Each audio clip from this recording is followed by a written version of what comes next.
नमस्कार, मी पूर्वी भावे. तुम्ही पाहताय झिरो आवर. महाराष्ट्राचं राजकीय वातावरण जोरदार तापलंय आणि त्याला कारण आहे विधान परिषदेची निवडणूक. तर तिकडे देशाचंही राजकारण चांगलंच तापलंय आणि त्याला कारण आहे 4 राज्यांसह पश्चिम बंगालच्या विधानसभेचं संपलेलं मतदान आणि आलेले एक्झिट पोल्स. ही आकडेवारी आपण पाहणार आहोतच, पण सुरुवात करूया राज्यातल्या राजकारणानं. आज महाराष्ट्रात होऊ घातलेल्या विधान परिषदांच्या 10 पैकी भाजपचे 6 आणि महाविकास आघाडीचा 1 उमेदवार पक्का झाला. भाजपने काल रात्री 9 वाजता 6 उमेदवारांची नावं जाहीर केली. त्यांच्या मित्रपक्षांकडनं कोण येणार याचा सस्पेन्स मात्र वाढला. तिकडे महाविकास आघाडीत यावेळीही पुन्हा एकदा तोच विसंवाद दिसतोय. लोकसभा 2024, विधानसभा 2024, त्यानंतर झालेल्या महापालिका, जिल्हा परिषदा, पंचायत समित्या, कोणत्याही निवडणुका काढा. अगदी काल परवा झालेली राज्यसभा निवडणूकही पहा. तिथेही त्यांच्याकडे एकाच जागेचं संख्याबळ होतं. त्यामुळे सर्व मान्य उमेदवार राज्यसभेत जाणार होता. पण तिथेही 4 मतप्रवाह महाविकास आघाडीत दिसले आणि मग शेवटी शरद पवारांच्या नावावर एकमत झालं आणि ती निवडणूक बिनविरोध झाली. आताही अशी स्थिती महाविकास आघाडीमध्ये निर्माण झाली आहे. कारण विधान परिषदेची 1 जागा, त्यावरून झालेला विसंवाद, हे सगळं आपण पाहणार आहोतच. पण त्याआधी पाहूयात आजचा प्रश्न. जाऊयात पोल सेंटरला.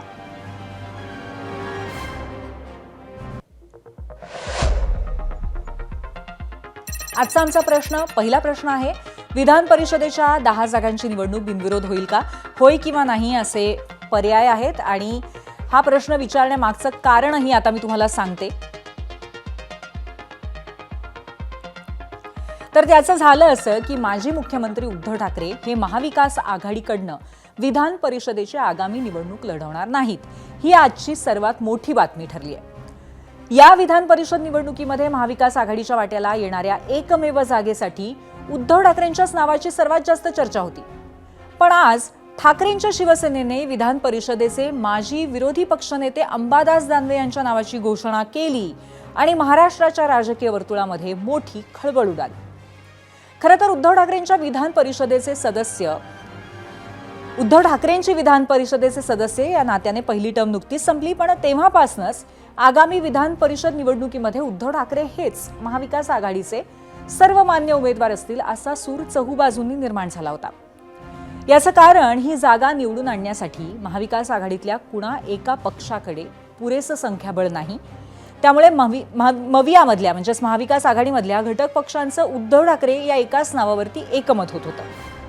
काँग्रेस आणि शरद पवारांच्या राष्ट्रवादी काँग्रेसकडनं त्याचं वारंवार सुतोवाचही करण्यात आलं. खासदार सुप्रिया सुळे आणि काँग्रेस प्रदेशाध्यक्ष हर्षवर्धन सपकाळ यांनी त्यावर शिक्कामोर्तबही केलं होतं. पण विधान परिषद निवडणुकीसाठी उमेदवारी अर्ज भरण्यासाठी अवघे काही तास उरलेले होते आणि आज तेवढ्यात ठाकरेंच्या शिवसेनेचे आमदार आदित्य ठाकरे यांनी अंबादास दानवे यांच्या उमेदवारीची घोषणा केली. उद्धव ठाकरे साहेबांनी पक्षप्रमुखांनी निर्णय घेतलेला आहे की आमचे अंबादास दानवेजी हे विधान परिषदेवर जाणार आहेत. महाविकास आघाडीकडून हे आमचे उमेदवार असतील. अंबादास दानवेजी हे विधान परिषदेवर जाणार आहेत. महाविकास आघाडीकडून हे आमचे उमेदवार असतील. तर आदित्य ठाकरेंनी धक्का दिला. त्यानंतर मित्रपक्षांनी मात्र सावध भूमिका घेतल्याचं दिसलं.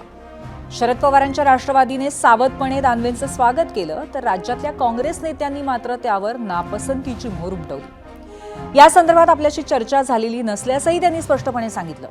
त्यामुळे विधान परिषद निवडणुकीसाठी महाविकास आघाडीत एकमत नाहीये हे उघड दिसून आलं.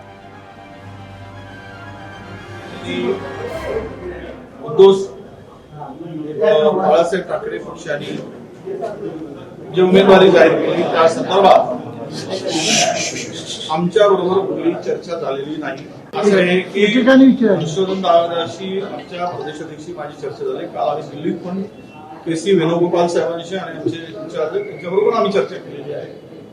ही उमेदवारी आता द्यायची की नाही हे प्रदेशाध्यक्षांनी ठरवलं असेल तर काँग्रेस उमेदवारी देईल. उद्या राज्यसभा येणार आहे, त्या संदर्भात सुद्धा स्पष्ट खुलासा होणे आवश्यक आहे.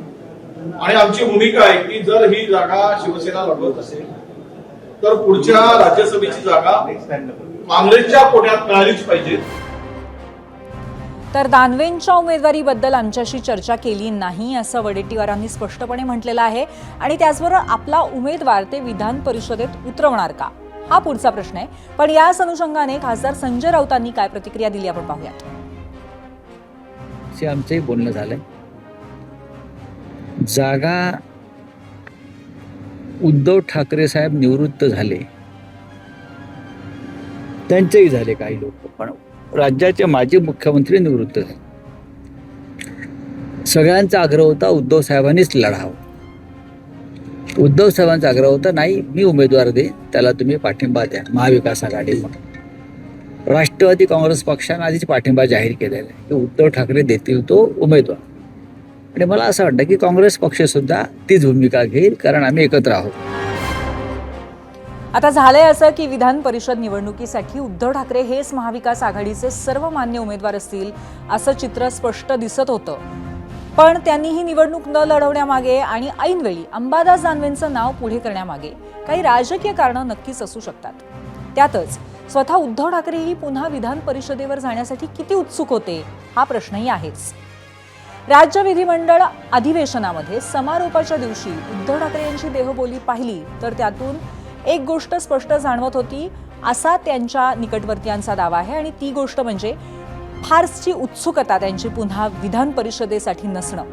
पण तरीही काँग्रेस आणि शरद पवारांच्या राष्ट्रवादीसह ठाकरेंच्या शिवसेनेचे नेतेही उद्धव ठाकरेंच्या उमेदवारीवरती ठाम होते. 2019 साली मुख्यमंत्रीपदाची ऑफर स्वीकारल्यानंतर एकसंध शिवसेनेवरती दुफळीची परिस्थिती ओढवली होती. त्याचा सर्वाधिक मोठा राजकीय फटका उद्धव ठाकरेंनाच बसला. एकसंध शिवसेनेतल्या बंडासाठी गेल्या 7 वर्षात उद्धव ठाकरेंनाच वारंवार आरोपीच्या पिंजऱ्यात उभं करण्यात येते.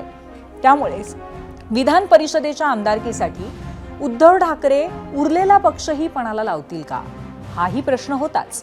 त्यात अंबादास दानवे यांच्यासारख्या ग्रामीण आणि त्यातही मराठवाड्यातला चेहरा पर्याय म्हणून उपलब्ध असल्यामुळे त्यांनी स्वतःच्या उमेदवारीचा धोका स्वीकारला नसावा असा राजकीय निरीक्षकांचा होर आहे. शेवटी दुधानं तोंड पोळलेला माणूस ताकही फुंकून पितो असंच म्हणतात.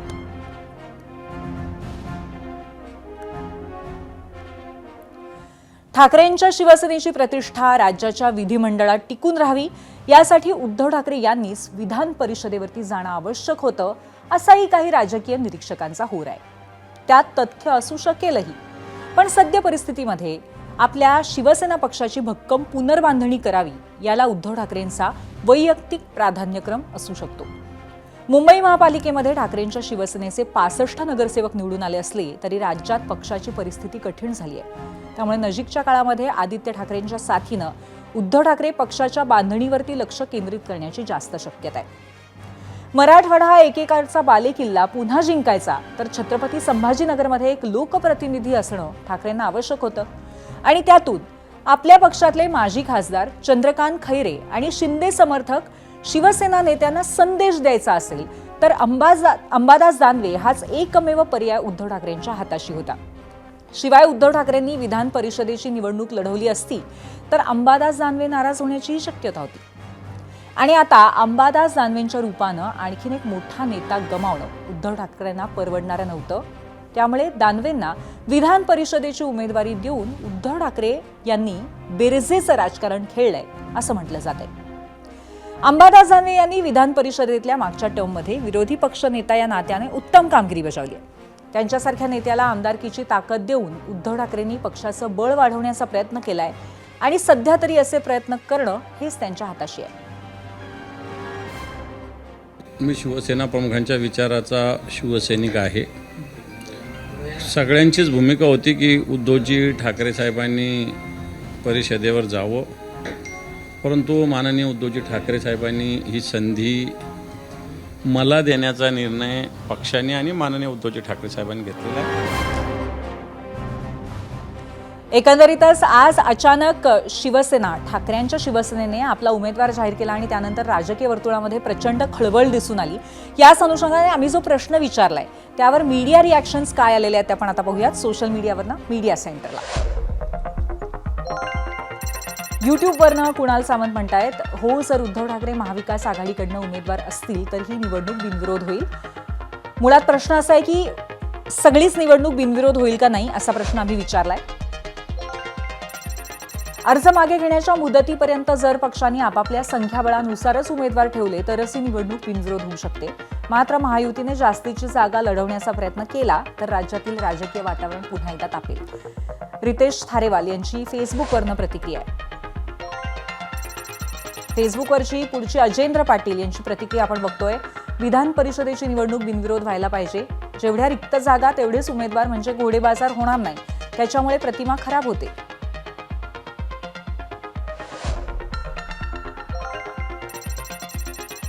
वीरेंद्र सोनवणे म्हणतायत गेल्या वेळी 10 जागांसाठी 11 उमेदवार उभे राहिल्यामुळे गुप्त मतदानाद्वारे मोठा उलटफेर झाला होता. तोच धोका ओळखून कोणताही पक्ष सहज माघार घेताना दिसत नाहीये. फेसबुकवर त्यांनी आपली प्रतिक्रिया दिली आहे.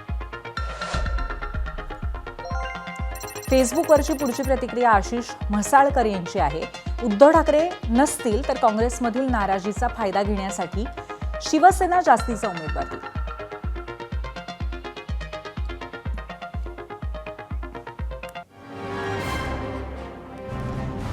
तर आपण प्रतिक्रिया बघितलं तर हे लक्षात येत आहे की खूप वेगवेगळ्या शक्यता असू शकतात, पण बिनविरोध निवडणूक होण्यासाठी एकंदरीतच सध्या तरी महाविकास आघाडीतल्या 2 पक्षांनी निर्णय घेणं गरजेचं आहे, हे या प्रतिक्रियातनं स्पष्ट होत आहे. याच अनुषंगाने चर्चा करण्यासाठी आपल्यासोबत आहेत काँग्रेसचे नेते प्रशांत जगताप, शिवसेनेचे प्रवक्ते अखिल चित्रे आणि त्याचबरोबर भाजपचे मुख्य प्रवक्ते नवनाथ बन. तिघांचंही आपण स्वागत करूया आणि थेट मी प्रशांतजींकडे येतेय की प्रशांतजी, मुळात अंबादास दानवे म्हणा किंवा उद्धव ठाकरेंव्यतिरिक्त कुठला तरी वेगळा उमेदवार जाहीर होईल शिवसेनेकडनं, हे तुम्हाला अपेक्षित होतं का? या संदर्भामध्ये आमचे प्रांताध्यक्ष सन्माननीय हर्षवर्धनजी सपकाळ साहेब हे स्वतः या ठिकाणी मान्य उद्धव साहेबांना भेटले होते. मान्य उद्धवजींबरोबर बोलणं झाल्याप्रमाणे श्री उद्धवजी ठाकरे साहेब या ठिकाणी उमेदवार असतील तर काँग्रेस किंवा महाविकासाकडून न असल्याचं काही कारण नव्हतं. पण आज ज्या पद्धतीने श्री अंबादासजी दानवे यांची उमेदवारी त्यांनी जाहीर केली, कुठेतरी टेकिट ग्रँटेड असं धरण्याचा प्रयत्न. मुळात महाविकास आघाडी म्हणून की इंडिया अलायन्स म्हणून काँग्रेस पक्षाने कायम मोठ्या भावाची किंवा समंजसपणाची भूमिका घेतली. कन्याकुमारी पासून काश्मीरपर्यंत जे जे काही प्रादेशिक पक्ष आहेत त्या प्रादेशिक पक्षांना त्या ठिकाणी सन्मानजनक वागणूक आम्ही दिलेली आहे. या सगळ्या गडबडीत निश्चित उद्धव साहेबांकडून किंवा शिवसेनेकडून या संदर्भात अधिकृत आमच्याशी चर्चा करणं अपेक्षित होतं. कारण की पण प्रशांतजी, दानवे म्हणालेले आहेत की काँग्रेसची चर्चा झालेली आहे, तशाच पद्धतीचे संकेत संजय राऊतांनी दिलेले आहेत. मुळात विषय असा आहे की या निवडणुका होत असताना आम्हाला आमचं संख्याबळ सुद्धा माहिती आहे आणि संख्याबळाच्या जोर हे होत असताना पुढच्या निवडणुकांमध्ये पुढे विधान परिषदेच्या किंवा राज्यसभेच्या जागा निघतील त्यावेळेस आपण कसं जायचं याची एक चर्चा होऊनच या ठिकाणी त्यांनी उमेदवार जाहीर करायला पाहिजे होता असं आमच्या सरकारला वाटतं. पण हे होत असताना आमची समंजसपणाची भूमिका ही भाजपला रोखण्यासाठी आहे. कुठेतरी आम्ही कमी आहोत अशा प्रकारची त्या ठिकाणी समजूत करून घेण्याची गरज नाही असं या निमित्तानं आम्हाला मित्रपक्षांना सांगायचं. पण शिवसेनेचा उमेदवार असेल संख्याबळानुसार अशी काही चर्चा झालेली होती आपल्यामध्ये का उद्धव ठाकरेच असावेत अशी चर्चा झाली होती?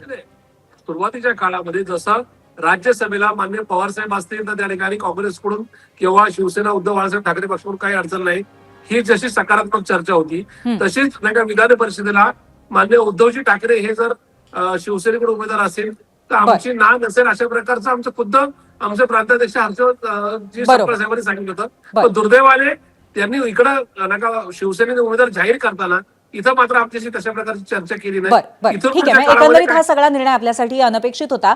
अखिलजी, नेमकं काय कारण आहे निर्णयाचं? कारण अनपेक्षित आहे असं काँग्रेसकडनं वारंवार म्हटलं जात आहे. उद्धवजींना वेगळी भूमिका निभावणं गरजेचं वाटतंय आत्ताच्या घडीला म्हणून हे घडलंय का आणखीन कोणाच्या नाराजीची किंमत मोजायला नको म्हणून अचानक हा निर्णय घेतला गेलाय? कारण उद्धव ठाकरेंचंच नाव ओठांवर होतं सगळ्यांच्या. हे बघा, पूर्वी जी काय आहे कोणत्याही प्रकारचा निर्णय हे शिवसेना उद्धव बाळासाहेब ठाकरे पक्षातर्फे किंवा उद्धव साहेबांनी घेतलं तो कुछ तो लोक कहेंगे. जेव्हा उद्धव साहेब मुख्यमंत्री झाले तेव्हा आरोप केले की मुख्यमंत्री का झाले, एखादा शिवसैनिक मुख्यमंत्री का झाला नाही. तेव्हा देखील पूर्ण महाराष्ट्राने पाहिलेलं आहे आणि आज त्याची प्रचिती सगळ्यांना आलीच असेल की ते उद्धव साहेब मित्र पक्षाच्या जे काय हट्ट होतं, मित्र पक्षाचं जे काय म्हणणं होतं त्याचं मान ठेवून उद्धवजी ठाकरे महाराष्ट्राचे मुख्यमंत्री त्या काळी झाले होते, जे आज आमच्या बरोबर नाही त्यांना देखील हे कळलं असेल. आणि उद्धवजी ठाकरे ह्यांना कुठल्या महाराष्ट्रभर फिरून पक्ष संघटना बांधायची आहे, शिवसैनिकांना भेटायचं आहे. त्या प्रकारे उद्धवजी ठाकरेंची जी काही भूमिका आहे ते आज त्यांच्या निर्णयाने स्पष्ट झालेली आहे. आणि एका सामान्य शिवसैनिकाला जो ह्याच्या आधी देखील बरोबर आहे. पण अखिलजी, आता काँग्रेसच्या माध्यमातून प्रशांतजींनी म्हटलं त्याप्रमाणे यातनं काँग्रेसच्या बाबतीमध्ये कुठेतरी गृहीत धरल्याची भावनाही निर्माण झाली असं ते म्हणतायत. हे बघा, आपण जर आजच आपल्याच चॅनलच्या माध्यमातून मी ती बातमी वाचली पण पाहिली पण, आपण जर पाहिलं की माणिकराव ठाकरेजी काय म्हणालेत आपल्याच चॅनलच्या माध्यमातून ते पाहिलंय. त्यांनी ते असं म्हटले की उद्धवजी ठाकरे आणि काँग्रेस श्रेष्ठींचं काय बोलणं झालं असावं किंवा नाही ह्याच्याबद्दल आमच्याकडे काय माहिती नाही, पण समजा तशी बोलणी झाली असेल तर मला असं वाटतं आपण थांबावं, आपल्याला कळेल ते उद्या. म्हणजे काँग्रेसमध्ये हा विसंवाद आहे असं म्हणायचं आपल्याला?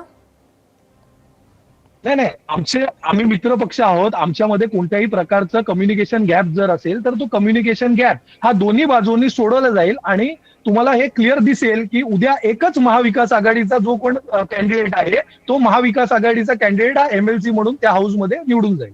बर. नवनाथजी, या वेट अँड वॉचचा तुम्हाला खूपच आनंद झालाय आता त्यांनी म्हणलेलं असं मला वाटतंय, कारण तुमच्या चेहऱ्यावरती नुसतं म्हणजे स्मितहास्य नाहीये, प्रचंड हास्य बघायला मिळतंय. नेहमी म्हणतात दोघांचं भांडण तिसऱ्याचा फायदा, तसं काही अतिरिक्त उमेदवार उभा करणार अशी तुम्ही चर्चा आहे, खरं आहे का ते? पूर्वी जी महाराष्ट्रामध्ये आता महाविकास आघाडीमध्ये कॉमेडी सर्कस सुरू आहे आणि अख्खा महाराष्ट्र चला हवा येऊ द्या, कॉमेडी सर्कस हे सगळं बाजूला ठेवून महाविकास आघाडीमधली ही भांडणं एंटरटेन करतायत, मजा घेत आहेत. तुम्ही मगाशी एक उल्लेख केला की उद्धवजी ठाकरे यांनी बेरजेचं राजकारण म्हणून अंबादासजी दानवे यांचं उमेदवारी घोषित केली, तर ते बेरजेचं राजकारण नाही, बळी देण्याचं राजकारण आहे. उद्धवजी ठाकरे यांना पूर्ण कल्पना होती की महाविकास आघाडीमध्ये चित्र आलबेल नाही. महाविकास आघाडीमध्ये जर का आपण उभं राहिलो तर संजय राऊत असतील आणि इतर एक गट उद्धवजी ठाकरे यांचा पराभव करण्यासाठी तयार होतं. त्यापेक्षा आपण स्वतः तिथं आपला राजकीय बळी जाऊ नये यासाठी अंबादासजी दानवे यांचा राजकीय बळी देण्याचा प्रयत्न आज उभाटा गटाच्या वतीनं करण्यात येतोय आणि काँग्रेसला विश्वासात घेतलं नाही, राष्ट्रवादी शरदचंद्र पवार गटाला विश्वासात न घेता अशा पद्धतीचा उमेदवार घोषित केला. आज महाविकास आघाडी नेत्यांची जी वक्तव्य समोर येत आहेत त्यामुळं कॉमेडी सर्कस कशा पद्धतीनं काम करते, तीन तिगाडा काम बिगाडा, हे पुन्हा एकदा महाविकास आघाडीमध्ये सिद्ध झालं. आता तुम्ही जो प्रश्न विचारलाय की याचा फायदा भारतीय जनता पार्टी घेणार का, मुळामध्ये आम्ही आजच सगळे पत्ते ओपन करणार नाहीत. उद्याच्या दिवस वाट बघा, अनेक सरप्राइजेस या विधान परिषदेच्या निवडणुकीमध्ये आपल्याला बघायला मिळतील. काँग्रेसचे प्रदेशाध्यक्ष हर्षवर्धन सपकाळ हे स्वतः विधान परिषदेची निवडणूक लढण्यासाठी इच्छुक आहेत. कदाचित काँग्रेसचा आमदार देखील, काँग्रेसचा उमेदवार देखील या निमित्ताने येईल. नवनाथजी, तुम्हाला थांबवते, एक महत्त्वाची बातमी आलेली आहे. काँग्रेस सूत्रांच्या माध्यमातून आता एक अशी माहिती येते की काँग्रेस पक्षश्रेष्ठी शिवसेनेच्या एकतर्फी वागण्यावरती नाराज आहेत, म्हणजेच अर्थातच ठाकरेंच्या शिवसेनेच्या एकतर्फी वागण्यावरती नाराज आहेत. विधान परिषद निवडणुकीमध्ये परस्पर उमेदवार जाहीर केला, प्रत्येक वेळी शिवसेना अशीच वागणार, हे चालणार नाही असं त्यांचं मत आहे. अशी काँग्रेस पक्षश्रेष्ठींची भूमिका आहे आणि राष्ट्रवादी काँग्रेस पक्षासोबत काँग्रेस चर्चा करणार, त्यांची 10 मतं मिळवण्याचा प्रयत्न करणार काँग्रेस, असं आता सूत्रांच्या माध्यमातून कळतंय. ही एक आत्ताची अपडेट आहे. ज्या विषयावरती आपण चर्चा करतोय त्याच्यामध्ये राज्यसभेत शरद पवारांना पाठिंबा दिलेला होता काँग्रेसने आणि या पार्श्वभूमीवर राष्ट्रवादीच्या आग्रहाखातर बारामतीला उमेदवार मागे घेतला आणि म्हणूनच आता राष्ट्रवादीने काँग्रेसला पाठिंबा द्यावा अशी काँग्रेसची भावना आहे. प्रशांतजी, तुमच्यापर्यंत हा मेसेज आलाय का हे मी तुम्हाला विचारायला येणारच आहे, पण अखिलजी असं होत असेल तर कसं काय, आता तुमची स्ट्रॅटेजी कशी वर्क करणार? अखिलजी, दोन गोष्टींचे उत्तर देतो. पहिलं तर नवनाथजी जे म्हणाले ते मला पहिलं त्याचं उत्तर देणं गरजेचं आहे. आमच्यामध्ये कॉमेडी सर्कस आहे की नाही हा प्रश्न राहायला आलाय ना, पण तुमच्यामध्ये ना बुगी उगी शो सुरू आहे, तो मीरा भाईंदर मध्ये दिसतोय तुमच्या दोन आमदार, एक आमदार आणि मंत्र्यामध्ये, आणि साताऱ्यामध्ये कशा प्रकारे ठोकशाही चालली तुमच्याच दोन्ही पक्षामध्ये. बर. अखिलजी, सर्कस आणि बुगी बुगी पेक्षा सुद्धा मला आता जी बातमी मी वाचली ते बघता आता कुठेतरी ठिणगी पडली का वादाची महाविकास आघाडीमध्ये, अशी जास्त शंका येते, त्यावर काय म्हणाल? तुमच्या प्रश्नाचं उत्तर आता देतो पूर्वीजी. अशा कोणत्याही प्रकारची ठिणगी वगैरे पडलेली नाहीये. तुम्हाला हे कळेल काय, एक असते बातमी खरोखर असणे आणि एक असते बातमी पेळणे. आता हे कोणत्याही काँग्रेसच्या नेत्यांनी पुढे येऊन अशा प्रकारचं वक्तव्य केलेलं नाही. सूत्रांनी मिळालेली माहिती, कुठल्याही त्यांचे नॅशनल स्पोक्सपर्सन काही समोर याच्याबद्दल बोललेले नाही. आमच्या पक्षातलं कोण अशा प्रकारचं कोणी वक्तव्य ते ठरलेली बातमी त्याच्यावरती उत्तर देणं हे मी अपेक्षित नाहीये. त्यामध्ये कोणत्याही प्रकारचं मिसकम्युनिकेशन असेल तर. पण अखिलजी, आज एकतर्फी निर्णय घेतल्याची नाराजी सगळ्या नेत्यांनी तर व्यक्त केली, हे तर तुम्ही मान्य कराल काँग्रेसच्या? आता मी तुमच्याच चॅनलवरती तुम्हीच चालवली बातमी, काँग्रेसच्या एका ज्येष्ठ नेत्यांनी दिलेल्या वक्तव्याचा संदर्भ देऊन त्याच्याबद्दल माहिती दिली. माणिकराव ठाकरेजी काय म्हणाले ते तुम्ही नीट ऐकलं पाहिजे. हो, पण आपण एकतर्फी फक्त बातमी माणिकराव चालवण्याचे ठाकरे- ते रेस लागलेले आहे. या व्यतिरिक्त सुद्धा इतर नेत्यांनी दिलेल्या आता प्रतिक्रियांबद्दल बोलतोय. तुम्ही- आता प्रशांत जगताप ज्या तुम्ही- पद्धतीने तुम्ही- नाराजी व्यक्त करतात त्यावर बोलतोय.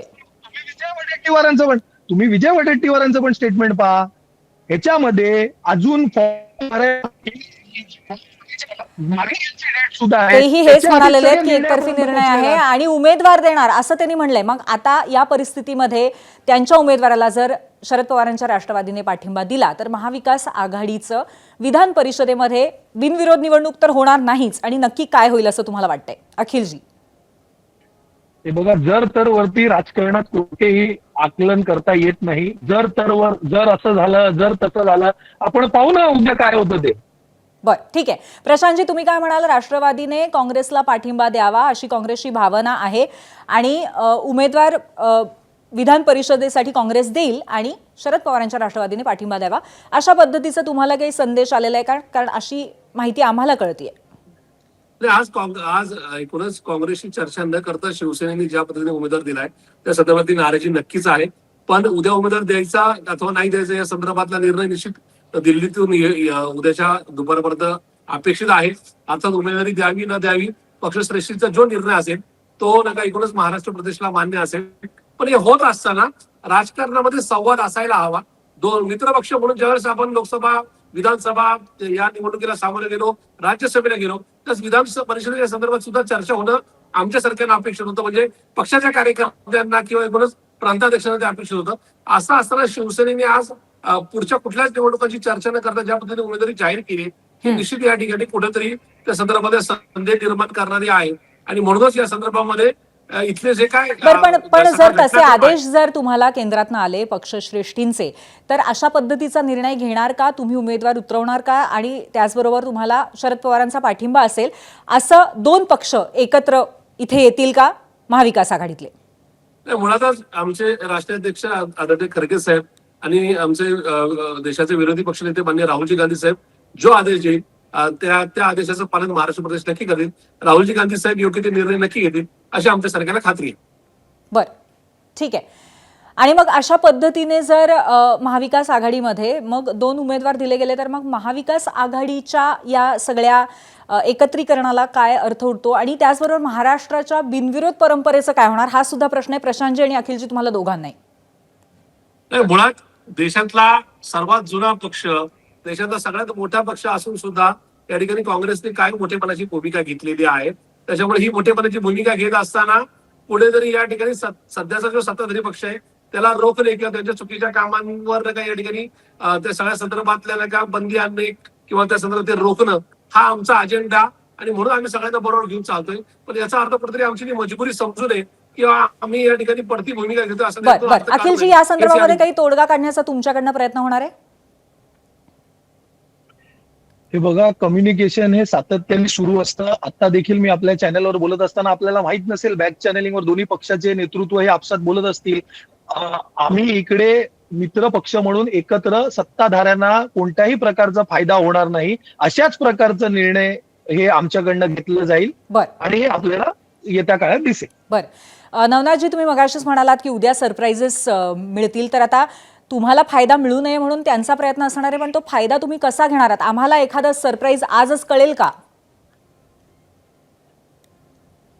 सरप्राइजेस येणार आहेत. हे बघा, ज्या पद्धतीनं महाविकास आघाडीमध्ये तीन तिघाडा काम बिघाडा हे आज नाही, जेव्हापासनं विधानसभेची निवडणूक पराभूत झाली तेव्हापासनं महाविकास आघाडीमध्ये तिघांचे तीन दिशेला तोंड आहेत. त्याच्या आधी देखील यांची हीच अवस्था होती. आज विधान परिषदेच्या निमित्ताने यांचे वाद चव्हाट्यावर आले.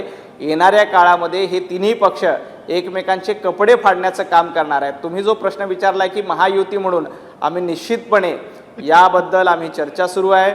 वेगळा उमेदवार द्यायचा का आणि या ज्या पद्धतीनं महाविकास आघाडीचा कारभार सुरू आहे त्याचा फायदा घ्यायचा का याच्याबद्दल सरप्राइजेस आहेत. मी आत्ताच तुम्हाला जास्त माहिती देऊ शकत नाही, परंतु निश्चित महाराष्ट्राच्या राजकारणामध्ये सरप्राईज येणार आहेत.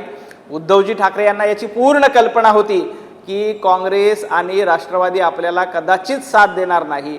उबाटा गटमधला एक संजय राऊतांचा 4-5 आमदारांचा गट आहे तो आपल्याला साथ देणार नाही.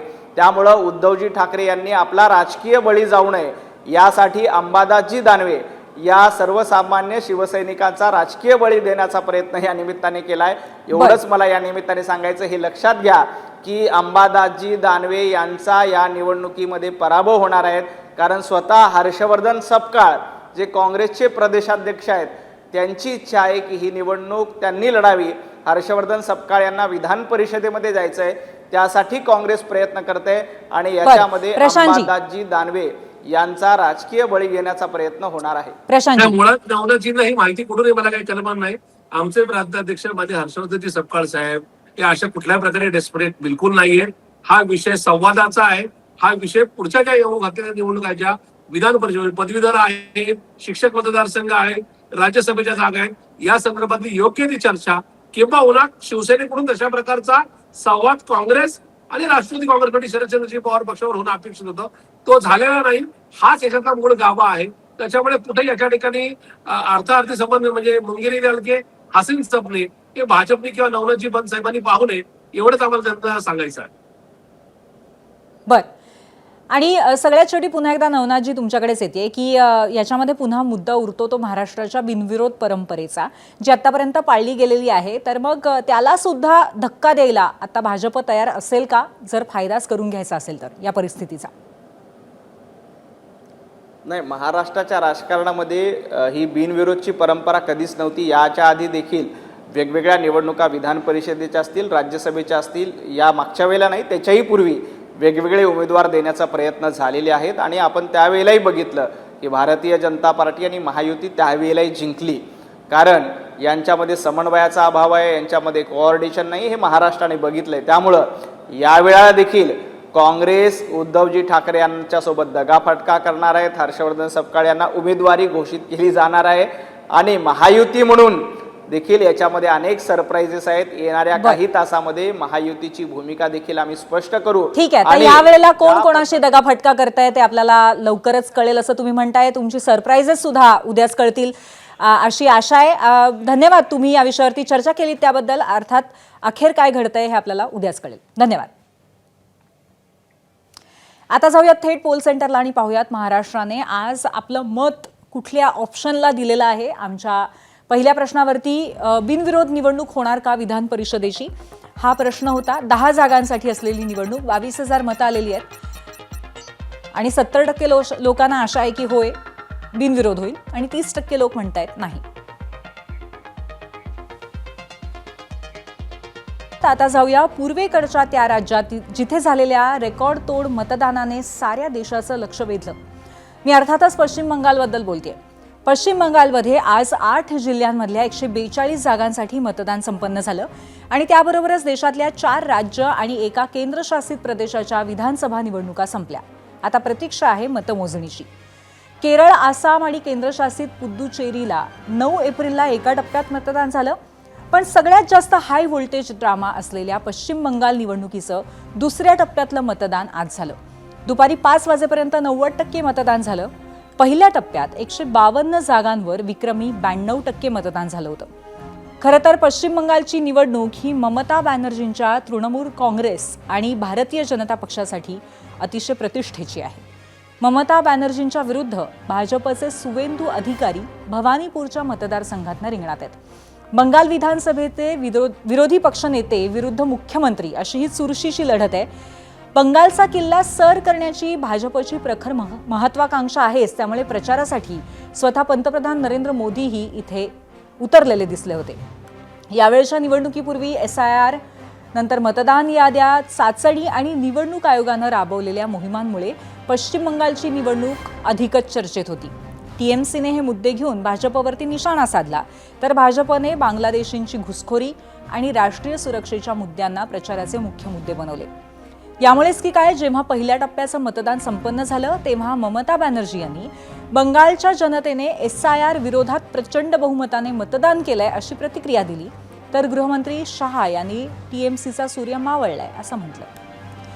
जर आपण पश्चिम बंगालचे मागच्या निवडणुकांचे आकडे पाहिले तर 2021 पासनं भाजपच्या विजयाची चढती कमान इथे पाहायला मिळाली. म्हणूनच या निवडणुकीत ममता बॅनर्जी चौथ्यांदा मुख्यमंत्री पदावरती विराजमान होतात का भाजपचं कमळ इथे फुलतं, याकडे सगळ्या देशाचं लक्ष आहे.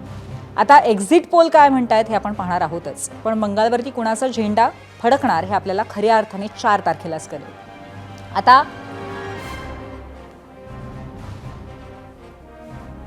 याच अनुषंगाने सगळ्यात आधी निवडणुकीच्या पार्श्वभूमीवर जो प्रश्न विचारला आहे तो पाहण्यासाठी आपण जाऊयात पोल सेंटरला.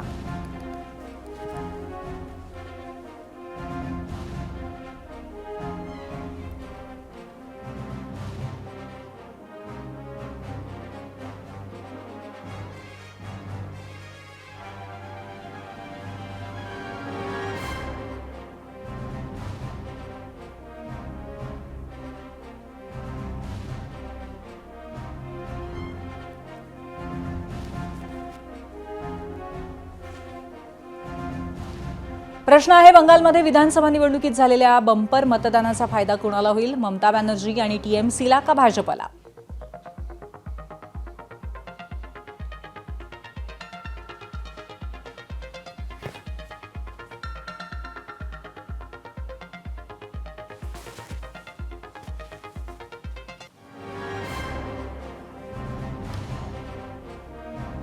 चार मेला आपल्या पश्चिम बंगालबद्दलचं चित्र स्पष्ट होणारच आहे, पण आज निवडणूक संपल्यानंतर जे एक्झिट पोल आलेत त्या एक्झिट पोलनुसार काय परिस्थिती आहे याच्यावरती आपण एक नजर टाकूयात.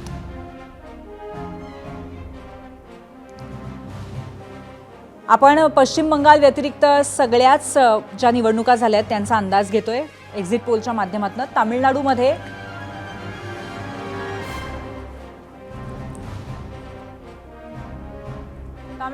एकूण 234 जागा आहेत, तर त्याच्यामध्ये 2021चा निकाल बघता डीएमके आणि काँग्रेसला 159 जागा मिळालेल्या होत्या, पण आता पोल ऑफ पोल्सच्या एक्झिट पोलनुसार 147 जागा यावेळी मिळणार असं कळतंय. आणि अण्णा द्रमुक अधिक भाजप यांना 75 जागा मिळालेल्या होत्या, तिथे एकच जागेचा फरक असेल आणि 74 जागा इतर पक्षांना मात्र अपक्षांना 13 जागा मिळतील असा कयास आहे.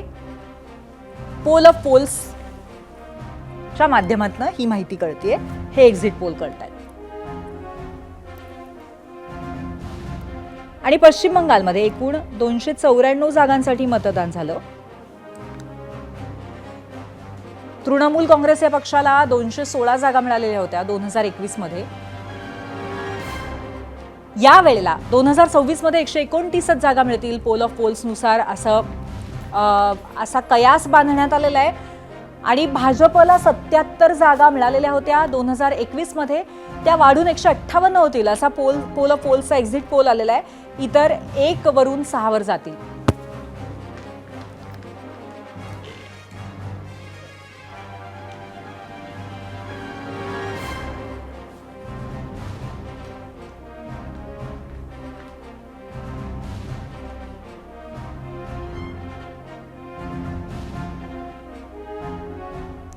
आसाममध्ये या निवडणुकीमध्ये 85.91% इतिहासातील सर्वाधिक मतदानाची नोंद झाली आहे. भारतीय जनता पक्षानं यंदाच्या निवडणुकीत आसाम गण परिषद आणि बोडोलँड पीपल्स फ्रंट या 2 पक्षांसोबत युती केली. दुसरीकडे काँग्रेसनं आसाम सम्मिलित मोर्चा या 8 पक्षांच्या माध्यमातून भाजपला तगडं आव्हान दिलंय. गौरव गोगोई यांच्या नेतृत्वाखाली काँग्रेसनं सत्ताविरोधी लाटेचा फायदा घेऊन राज्यात परिवर्तनाचा नारा दिला. 2021च्या निवडणुकीमध्ये काँग्रेसच्या नेतृत्वाखालील आघाडीनं गौरव गोगोई यांच्या रूपानं भक्कम चेहरा दिला, तर मुख्यमंत्री हिम्मत बिस्वा यांच्या नेतृत्वाखाली भाजपनं तिसऱ्यांदा राज्यात सत्ता स्थापन करण्यासाठी कंबर कसली आहे.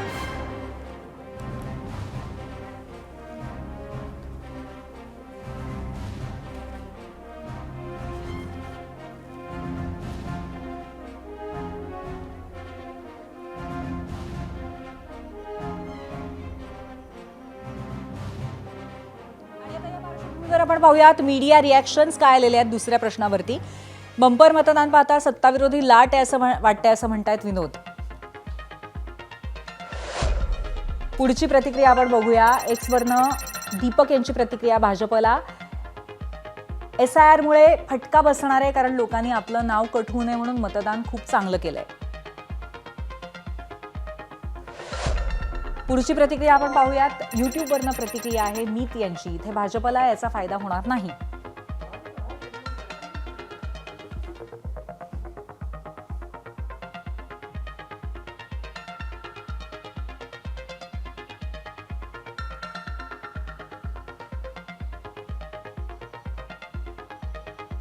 तर एकंदरीत भाजपला फायदा होणार नाही असं मत आहे सर्वसामान्यांचं. सोशल मीडियाच्या प्रतिक्रिया आपण बघतोय.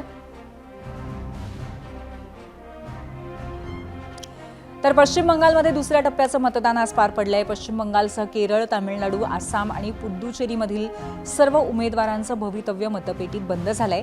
4 मेला कोणाची सत्ता येणार हे स्पष्ट होईल, पण त्याआधी एबीपी माझा आपल्या प्रेक्षकांसाठी पोल ऑफ पोल्स घेऊन आलेला आहे आणि याच्यामध्ये आपण आणखीन काही स्रोतांच्या माध्यमातून पाहूयात एक्झिट पोल्स काय म्हणतात.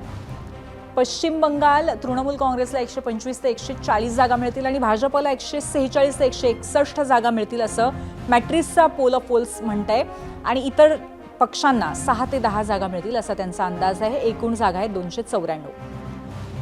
तर तमिळनाडूमध्ये याच एक्झिट पोलच्या माध्यमातून डीएमके आणि काँग्रेसला 122 ते 132 जागा मिळण्याची शक्यता आहे. अण्णा द्रमुक अधिक भाजपला 87 ते 100 आणि इतर पक्षांना 10 ते 18. आसाममध्ये भाजपला 85 ते 95, काँग्रेसला 25 ते 35 आणि इतर पक्षांना 6 ते 12, एकूण 126 जागांपैकी. केरळमध्ये डाव्या पक्षांना 60 ते 65, काँग्रेसला 70 ते 75 आणि इतर पक्षांना 5 ते 6. म्हणजे इथे काँग्रेसचं पारडं जड असण्याची शक्यता आहे. पण काठावर सरकार येईल असेच संकेत आहेत. त्यानंतर पोल डायरी या स्रोताच्या माध्यमातून आपण बघतोय. पश्चिम बंगालला तृणमूल काँग्रेसला 99 ते 127 जागा मिळतील असं पोल डायरी म्हणतेय. भाजपला 142 ते 171, म्हणजे इथे पुन्हा एकदा भाजपचा कल जास्त दिसतोय. काँग्रेसला 3 ते 5 आणि इतर पक्षांना 5 ते 9.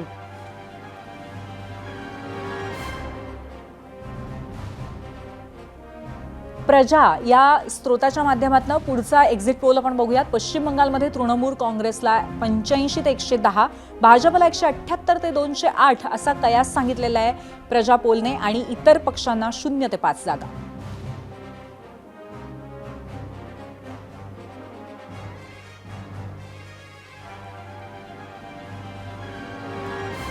आणि आता आपण जाऊयात प्रश्नावरती पोल काय आला ते आपण पाहूयात. थेट जाऊयात पोल सेंटरला. बंगालमध्ये विधानसभा निवडणुकीमध्ये झालेल्या बंपर मतदानाचा फायदा कुणाला होईल? 50,000 मतं यावर आली आणि ममता बॅनर्जी या ऑप्शनवरती 60% लोकांनी शिक्कामोर्तब केलं आणि 40% लोक म्हणतात की भाजपची सरशी होण्याची शक्यता आहे. बच्चू कडूंची प्रहार संघटना एकनाथ शिंदेंच्या शिवसेनेत विलीन होणार का? हा प्रश्न गेले काही दिवस सतत चर्चेत आहे. खुद्द बच्चू कडूंनी घेतलेल्या पत्रकार परिषदेमध्ये विलिनीकरणाविषयी सकारात्मक संकेत दिले. फॉर्म बॅगेत असून विधान परिषद दिली तर एकनाथ शिंदेंचा पाईक म्हणून काम करू असं सांगताना बच्चू कडूंनी शिंदेंचं तोंड भरून कौतुक केलंय. तसंच शिंदे यांच्यासोबत सविस्तर चर्चा झाल्याशिवाय विलिनीकरण शक्य नाही. मात्र शिवसेना ही आपल्या मातीतील संघटना आहे. भविष्यात प्रहारचं विलिनीकरण झालं तरी हरकत नाही असे उद्गार बच्चू कडूंनी काढलेत. त्यामुळे बच्चू कडू नेमका काय निर्णय घेणार हे पाहावं लागेल. आमचे मुद्दे फार महत्त्वाचे आहे शेतकऱ्यांचे. आम्ही शिंदे साहेबांना आम्हाला विधान परिषद दिलं, आम्ही त्यांचे पाईक म्हणून राहू, मेहनतीनं काम करू, प्रामाणिकपणे लढू. शिवसेना किती वाढवायची आहे तोही प्रयत्न करू, तो विषय नाही आहे. त्याच्यापेक्षा महत्त्वाचा विषय आहे की आम्ही जेवढं मायबापाने मानतो तेवढंच आम्ही दिव्यांग आणि शेतकरी मजुरांना मानतो. माझं असं मत आहे का जर सन्मान शेतकरी मजूर दिव्यांगाचा सन्मान करायचा असेल तर जरूर निर्णय घेतला पाहिजे आणि आम्ही ताकदीनं बिलकुल म्हणजे शेतकरी शेतमजूर आणि दिव्यांग बांधवांना न्याय देण्याचं काम आपण निश्चितच फार ताकदीनं करू. जी लढाई असते ना ती धारदारपणे लढायची ते बिलकुल ताकदीनं लढू. माझं म्हणणं आहे झालं तर काय हरकत आहे. आपल्या या मातीतली संघटना आहे, सेना आहे. अर्थातच याचा निर्णय आज किंवा उद्यापर्यंत आपल्याला कळणारच आहे. तुर्तास 0 आवरमध्ये आज आपण इथेच थांबूया. पाहत रहा एबीपी माझा.